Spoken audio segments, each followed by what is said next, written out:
পূর্ব মেদিনীপুরের ময়নায় বিজেপি কর্মীর অস্বাভাবিক মৃত্যুর অভিযোগ। তাদের কর্মী দীনবন্ধু মিদ্দাকে খুন করা হয়েছে বলে দাবি বিজেপির। বিজেপি কর্মী খুনের ময়না তদন্তের সম্পূর্ণ ভিডিওগ্রাফির নির্দেশ হাইকোর্টের। সোমবার এই মামলার পরবর্তী শুনানি।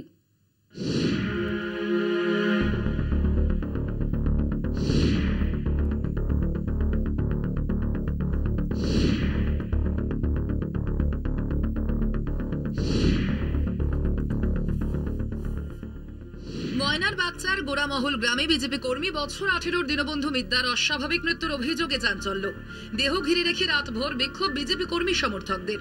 পরে পুলিশের বিশাল বাহিনী গিয়ে দেহটি উদ্ধার করে। স্থানীয় সূত্রে খবর, বৃহস্পতিবার রাতে বাড়ির অদূরে একটি পান বরজ থেকে দীনবন্ধুর ঝুলন্ত দেহ উদ্ধার হয়।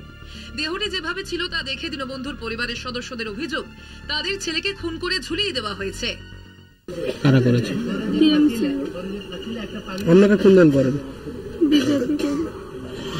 কি মনে করছেন বিজেপি করার জন্য কি আমার ছেলেকে মার? হ্যাঁ, বিজেপি করে দিলে আমার ছেলেকে মারছে। কারো বিরুদ্ধে অভিযোগ রয়েছে? কারো? হ্যাঁ, কিছু কিছু লোককে জানি, বুদ্ধদেব মন্ডল আর কমল কুটিয়া, স্বপন ভৌমিক আর তার দু ছেলের নাম আমার মনে আছে। তারা কোন দল করে? তারা টিএমসি করে। তাদের প্রতি সন্দেহ কেন হচ্ছে? ওরা সবসময় মোদের ঘরে এসে আমার শাশুড়িকে মারধর করে, মাথা বাটি দেয়, বোম ফিকে, রাজে বাজে প্রচুর ভাষা বলে। তারা বিজেপির সক্রিয় সমর্থক বলে তাদের বাড়িতে প্রায়শই হামলা চালানো হয় বলে দাবি দীনবন্ধুর পরিবারের। দীনবন্ধু সক্রিয় বিজেপি সমর্থকের বাড়ির সদস্য হওয়ায় তাকে খুন হতে হলো বলে দাবি বিজেপিরও। একের পর এক সংঘর্ষ, ভীতি প্রদর্শন, মিথ্যা মামলা দেওয়া, মানুষের বিরুদ্ধে কুৎসা, অপপ্রচার সমস্ত চালিয়ে গেছে।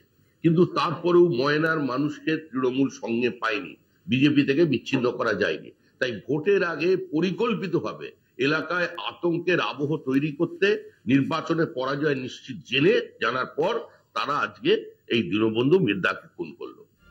কর্মীর অস্বাভাবিক মৃত্যুর পিছনে বিজেপি তৃণমূলকে নিশানা করলেও অভিযোগ অস্বীকার করে তৃণমূলের দাবি, এই মৃত্যু বিজেপিরই গোষ্ঠীদ্বন্দ্বের জের।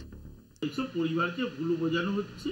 ওদের দিলীপ ঘোষ ভার্সেস শুভেন্দু অধিকারীর একটা গোষ্ঠীদ্বন্দ্ব আছে আমাদের পূর্ব মেদিনীপুর জেলায়, তারই ফলস্বরূপ এরকম মৃত্যু। এবং কিন্তু আমি তবুও বলবো ময়নাতদন্ত হোক, তারপর বোঝা যাবে এটা খুন কি আত্মহত্যা।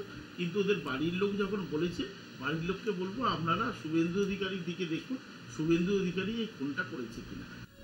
ময়নার বিজেপি কর্মীর অস্বাভাবিক মৃত্যুতে ময়নাতদন্তের ভিডিওগ্রাফির নির্দেশ দিয়েছে হাইকোর্ট। বিচারপতি জয় সেনগুপ্তের নির্দেশ, আগামী 2 দিন মৃতের পরিবার দেহ সংরক্ষণ করতে পারবে। সোমবার মামলার শুনানি করবে আদালত। কোনো বিধি ভঙ্গ হয়েছে কি না সেদিন কোর্ট বিবেচনা করে পরবর্তী নির্দেশ দেবে। ততদিন পুলিশ তদন্ত চালাবে বলে নির্দেশ হাইকোর্টের। ঠিক আছে, আনন্যাচারাল ডেথ কেস রেজিস্টার্ড হয়েছে, বডি পিএম এর জন্য পাঠানো হয়েছে, তদন্ত চলছে।